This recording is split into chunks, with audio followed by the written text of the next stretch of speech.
Hello, everyone. Welcome to another episode of the Marketing Interrogation Podcast. I'm your host, Alan Cheng. And today we have a very special guest. His name is Jordan Satary, and he's the first of his kind on the show. Jordan is a serial entrepreneur, and he started a lot of businesses. And I've even lost count the number of businesses he has. And the most amazing thing is, he's only 23 years old. Okay, it's a pleasure to having Jordan on the show. Hello there, Jordan. How are you doing, my friend? Great. Thanks for the great introduction. I appreciate that. I'm looking forward to this conversation. Yes, well, I'm sure the listeners are really excited to see what you have to share with us. So, Jordan, my first question for you is, how did you start in this starting your own business in the entrepreneurship? And did you start working a corporate job? Did that spark an idea or something? Well, going way back and really to my roots, it really, I'm fortunate to kind of have that business mindset in my DNA, really, because culturally, very similar to, Asian culture and Middle Eastern cultures, people want to have their own business. And they find it difficult working for anybody else. So I was fortunate to have family members that have their own businesses. And initially, how I first started off is I did basically like a 2-year internship at one of my uncle's healthcare facilities. He owns like 2 or 3 urgent cares, here in Georgia. So basically, I shadowed him, you know what I mean, for about 2 years. And this was in high school. So I gained a lot of experience right out the door, Right. Okay. So can you list out the number of businesses you've started or have currently? Well, my first business and really my main business, I'm the CEO of Genos Medical Consulting. And this one started in 2013, and if it wasn't for the success of that business, then none of the opportunities would have opened up. You know what I mean? In terms of investment capabilities and financing and stuff like that. So I would consider that my main business. It started in 2013. A little bit after that, in 2014, I started getting a little bit into real estate, so commercial real estate locally, for my own purposes in terms of business, expanding my own business. But not only that, is to look a little bit more into, leasing and building wealth, right? And then 2016, May of 2016, I opened up an international grocery store that's 15,500 square foot here in Atlanta. It's been a wild roller coaster in the retail industry. This is my first experience in the retail, hospitality, and because it's a meat market, a deli, and a grocery store all in one. So, being 22 at the time, just about to get married, opening up this grocery store, there was definitely a lot going on. Sorry, so you're married? Yes. All right, sorry. Oh, the girls will be disappointed. Anyway, sorry, carry on. And so basically, started that, focused on it for a couple months, got it running, put a process in place. And then my one of my latest ventures in January of 2017 is a media company. So instead of, me outsourcing work or me having to hire, media agencies to help me with my own businesses, I decided, hey, let me learn about the space, learn for my own sake. So if I do hire anybody else, I know what they're talking about. But I got so deep into it that I became, I have my own strengths, you know what I mean, now when it comes to marketing and developing strategy and actually implementing through the media company. And then last but not least, the 2 latest businesses that came about between March and April of 2017 were 2 e-commerce based businesses. So now, with the media company and with experience running local businesses, I took all of that and I'm now starting to leverage all of that for my e-commerce stores. Right. Now, Jordan, you mentioned that your first success, which spawned all of these businesses, was your was it Genos medical laboratory business? Yeah, medical consulting, exactly. Right. Now, can you tell us a bit about how you got into this business and how you made it successful? Because I think that was your first business, so that's probably really, really important. Definitely. So, it was a very slow start in the beginning. I started in the end of 2013 because I didn't really know what I was doing, to be honest. You know what I mean? I saw this white space. I saw a problem that my uncle or a family, I call him uncle because he's such a good family friend of ours. But I was shadowing him for about a year and a half in his healthcare practices, and I noticed that he was having issues consistently with his billing company, right? So they weren't giving him accurate reports, things were taking too long, etc. So that was the first thing I sought out to help him with, is like, hey, I know you've switched billing companies twice, for example, over the past 2 years. What are they getting wrong? And then he started rambling because it's something that, he was kind of heated about. He couldn't really find the right solution. So I took all of his problems and what he was facing with those companies, and I turned them into solutions. Do you know what I mean? I went out and I found the right people to help me start the company, initially as a billing company. So for the first couple of months, we did nothing but medical billing and trying to find more urgent cares, more physician offices like specialty clinics to do their billing for them. And that's how it got started. And then when I realized, an urgent care who's, maybe grossing, anywhere between $250,000 to $300,000 a month, it's a great business for them, right? But me making a percentage off of that and it being anywhere between 3 and 6%, 5 and 6%, typically industry standard, I looked for, okay, what are the businesses that we could specialize in that have a higher gross income? Because at the end of the day, that will bring up our top line. You know what I mean? Mm-hmm. So I found the laboratory space to be very specialized. Not too many people specialize in the laboratory space. Definitely. And that's why I decided to learn more. And, my dad was out in the field kind of like as like a, salesperson, building relationships, while I was in the office, doing the day-to-day operations. So that's kind of how it went. Right. So basically, you saw a pain point, like a massive problem, and then you went all out to try to solve it. And I guess you were lucky to have an uncle with such a problem. But the market, though, is very small, right? Yeah, I mean, it's hard. It's a hard market to penetrate, especially when you're dealing with doctors, right? You're dealing with people who have been through heavy education, who now see a 23-year-old walking through their door, or at the time, a 19-year-old, trying to sell them on something. And of course, doctors have the nature of, they know everything, you know what I mean? And they also think they can run everything. But here's where I found most success in talking to doctors, is when I explained to them, okay, you want to, this is really kind of how I got into the consulting part, right? So I had issues as a young person trying to sell, this high ticket service, a lot of high maintenance that needs a lot of experience, right? So I took that, how I got into the consulting part of it is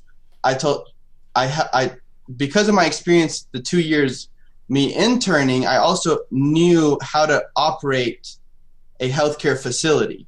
So it wasn't only the billing. The reason I got into consulting is because I knew some of the ins and outs of the business, right? And some additional services that they could add to their business that would help generate more revenue.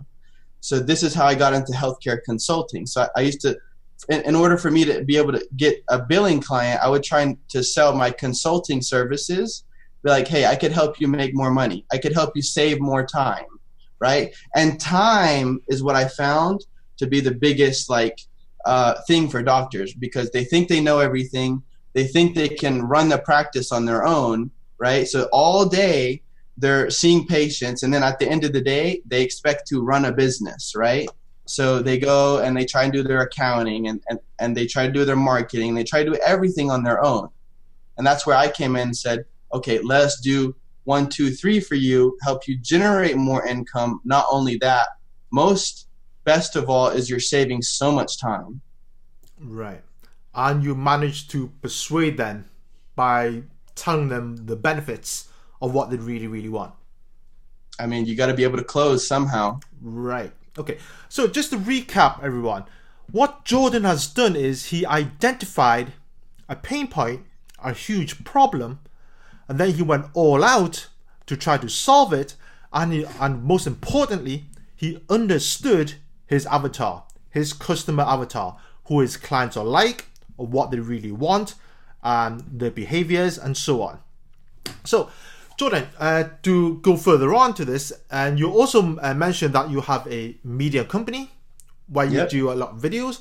So, can you tell me how did you get into that business? Because that's totally different to this medical. Totally different. So it's actually, it's a perfect way to move into this, because going throughout from 2013 to end of 2016, I had a team of an in-house graphic designer and an in-house web developer, and we were providing this service where for my clients I would help them build a website if their website was subpar, or I would help them if they didn't have one, I'd help them build it. If they had one, I'd help make it better a little bit, for whatever we needed to do.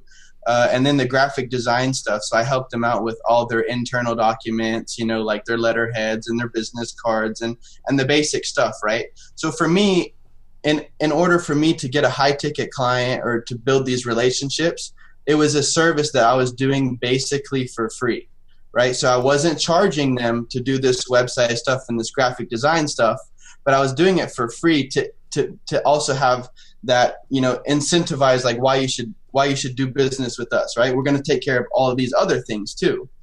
And then I realized me doing that, it was great. It could have been an additional stream of income for our business at the time, Genos Medical.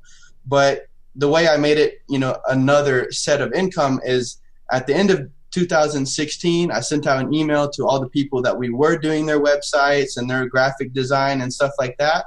And I told them, this is not a service that we're going to be providing anymore through Genos, but January 2017, here's my new company I just started, and we're going to be specialized in healthcare, marketing, and, all that stuff, right?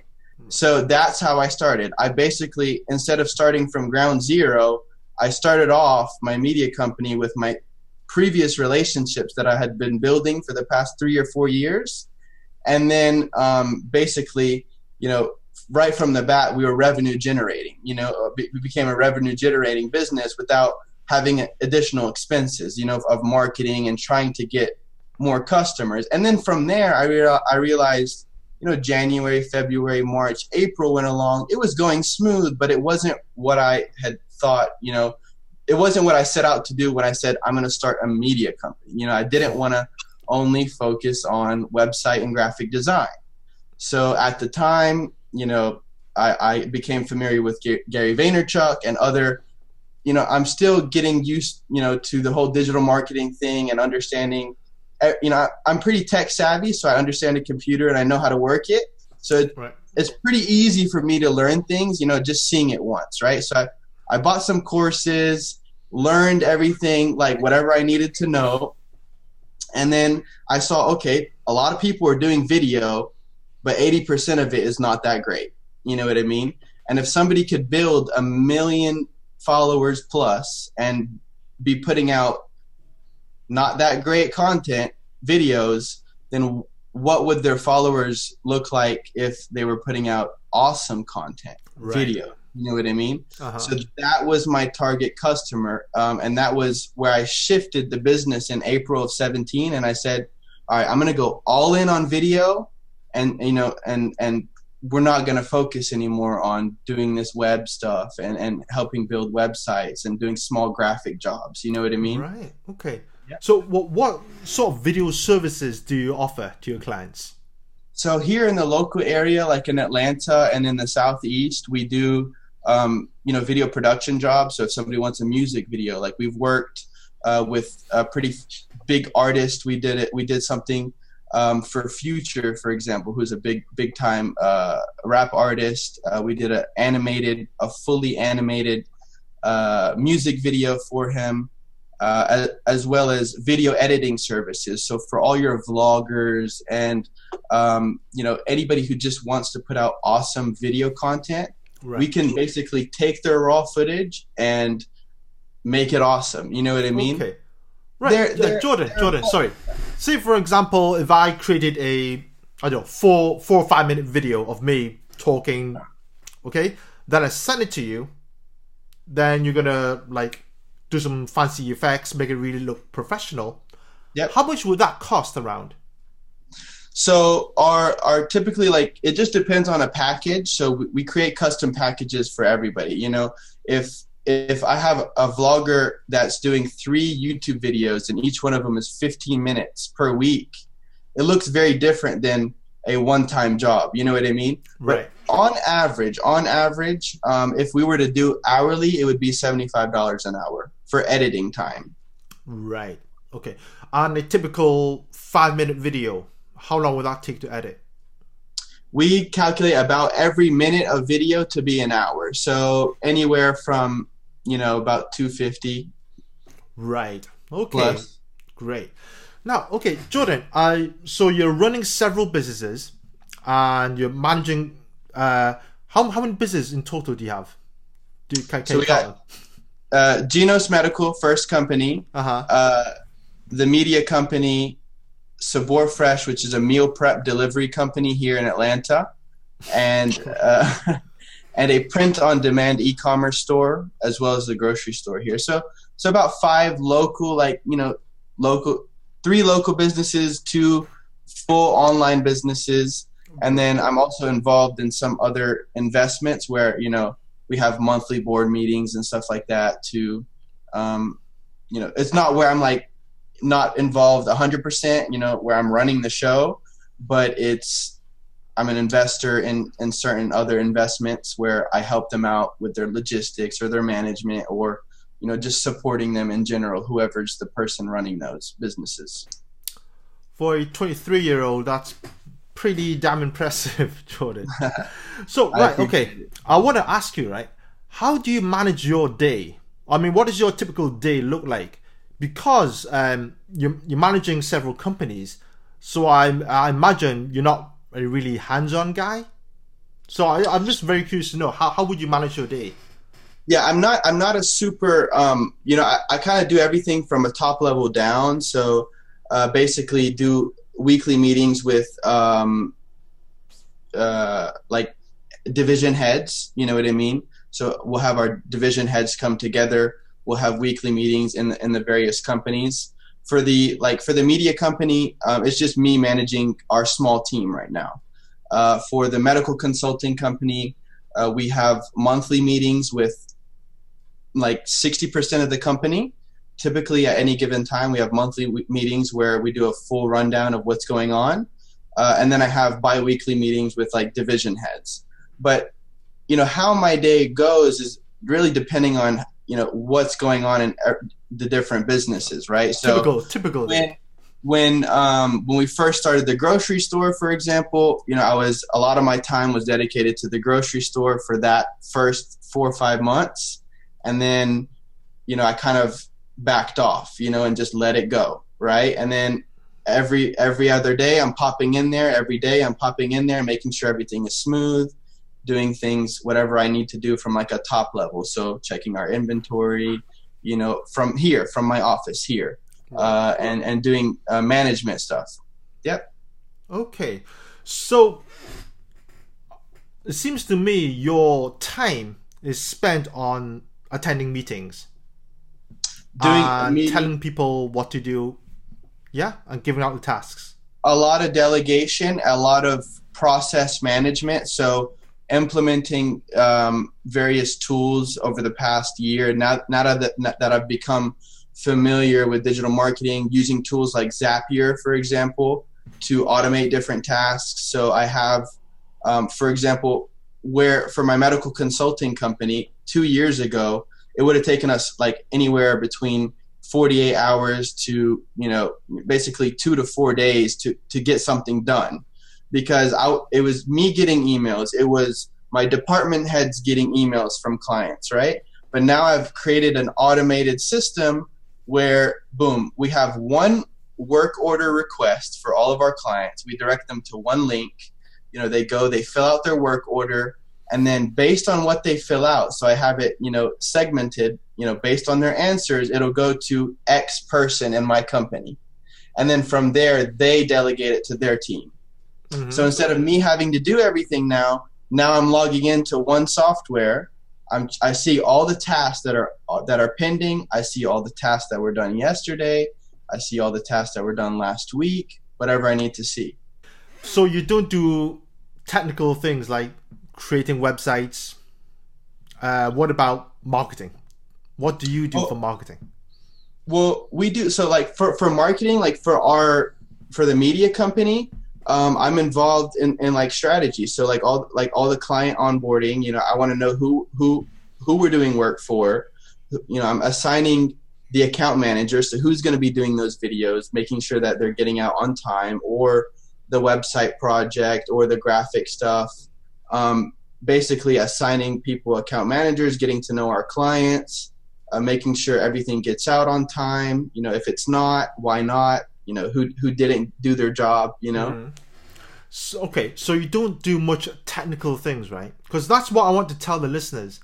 I mean, you as a owner of a company, you don't do a lot of minor tasks, which I know a lot of business owners do, like fiddling around with their websites or messing about with their, Google AdWords. No. Yeah, so that, right? What has allowed me, and if I could stress one thing, I'm 23 years old. There's no way in hell I know this much about, medical business, or the medical industry. I'm not a doctor, not a laboratory scientist. I don't have, a degree in, genetics or anything like that, or, all these different specialties that I'm in, right? Like I don't have a marketing degree, but I could do marketing. But instead of me doing marketing, why don't I find the best person who can write email copy and find that person to be on my team or be a consultant for my company? Do you know what I mean? Whoever does Facebook ads, let me go out there and find somebody really good that all they do is Facebook ads. Yeah. And bring them, or at least teach me or tell me, how they're doing it, what are their tips and tricks, and then I take that and teach it to my team. You know what I mean? For medical billing, the only way that I was able to do it at 18 or 19 years old is because I went out there and I found somebody who knew exactly what they were doing. You know what I mean?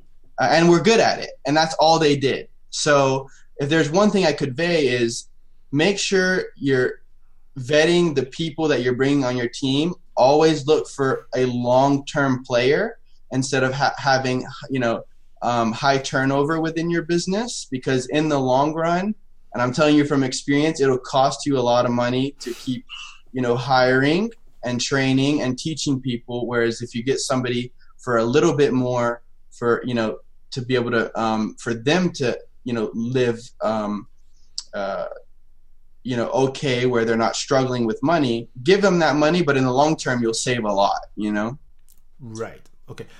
How many hours a day do you work?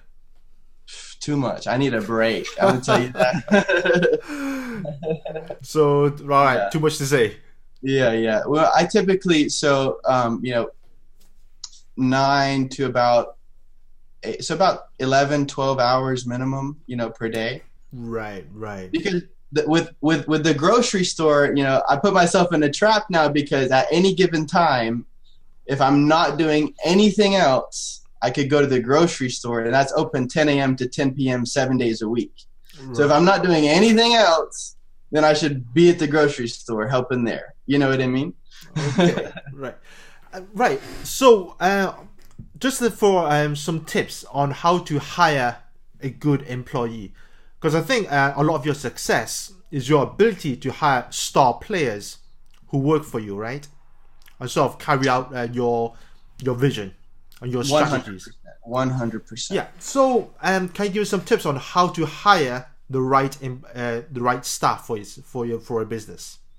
Definitely, and I've done some reading, on the subject, because I kind of wanted to, for me, it's not more about mastering a skill. I don't want to, I read on different things. I try and learn about a lot of different things because I'm trying to master life. You know what I mean? And to me, how do you master life is you have to understand people. You got to understand emotional intelligence, right? So resumes, like, okay, I'll look over a resume when we get hundreds of them in if we're looking for a job. But I will try, even if it's like a 2-minute interview, literally, where, my team just interviewed people, right? They've gone over all of the resumes, all that stuff, and they've identified out of 100, here are 10 people, and they're going to bring them in. Those 10 people, even if my team doesn't think they're qualified, or one of them or two of them might not be qualified, I don't let them disqualify them until I get like 2 or 3 minutes with that person. Because what I'm looking for is that first impression, how do they seem as a human being, not as, what skills or what school they went to. Are they friendly? Are they nice?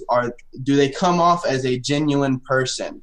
Or do they come off as somebody who's there to just take advantage of a situation? You know what I mean? Right. Okay. So it's your feeling, your impression of the person. A lot of instinct, with it. Unfortunately, I can't give you something very technical, like, this is what I do, but that's just honesty, right? It's my feeling and my intuition of that person and how I think they could fit within our team as a collective, not as that person, how great they are. Because if they're a great person but they can't work with my team, then what benefit are they going to add to the company? Oh, and also something that's really, really I wanted to ask you is, if a person wants to start a company, say they want to, okay, I'm working a corporate job now, I want to start a company. What can you give us some advice for the person who wants to start a company? For example, a person who wants to start his own web design company. Can you give us some tips on how they would do that? Yeah, well, where I start with any decision, really, and whether that's starting a company or a lot of other decisions as well, is intent, right? So if I'm starting a company, my goal or my intent with that company is to build it up to as big as it can be within 2 years and then sell it. Well, I'm going to build a company for that intent, right? Right.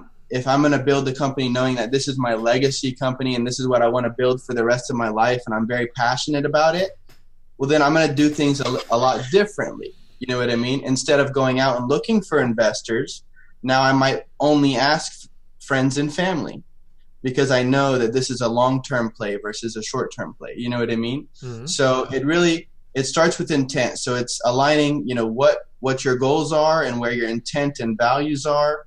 And then based on that, you pursue it. And if anybody has an idea for a business, I'm a big believer that you can make any business work, any business, as long as, you can bring the right people within your team, you have the right knowledge, and obviously you can deliver. But go for it. Definitely go for starting a business, but make sure it's something that aligns with the viewer's values. So right. That's what I would tell them. But would you suggest to hire a person to help them right at the start, or until you start making a profit? Because I think a lot of people are struggling with that question, because it's always on their mind is, when should I hire a person? Yeah, well, if definitely if the financial capabilities are not there from the get-go, I would definitely work at it, by yourself in the beginning, and then start spending more time in the industry. So go to more networking events that are within your industry. Go to more places and meet more people that are within your industry. And by doing that, not only are you becoming more knowledgeable, you know, but you're also building relationships that could one day be an employee, could one day be a vendor, could one day be a partner. You know what I mean? Right. And then, you know, that's basically how I would start off. Yeah. Okay. Thank you. Okay, Jordan, where should the listeners today, where should they go to find out more about your services? For example, your video media company services. Well, our media company is called Shufi Media. It's SHUFE. Okay, Media. I'll put that in the description. Yep, and if any of the viewers are interested in doing you know, video or leveraging video for their business, then, you know, for your viewers, we'll be doing about, you know, we could do an awesome deal at 20% off our monthly. Thank you. Just have them shoot me an email, you know, saying, hey, I heard you on that amazing podcast, and we'll take care of them. Okay, so where should they go? What is the link? It's shufimedia.com, and if you're wanting to know more about my story, it's jordansatary.com. And the businesses that I built are under the brands page. So if you ever want to get in contact with me, you can always go to my website and just connect. Yep, and add him on Facebook as well. Yep, there you go. Okay, great, Jordan. Well, thanks a lot for coming on the show today. It's been a real pleasure having you on. Likewise, thank you, and I hope you guys enjoyed. All right, thank you.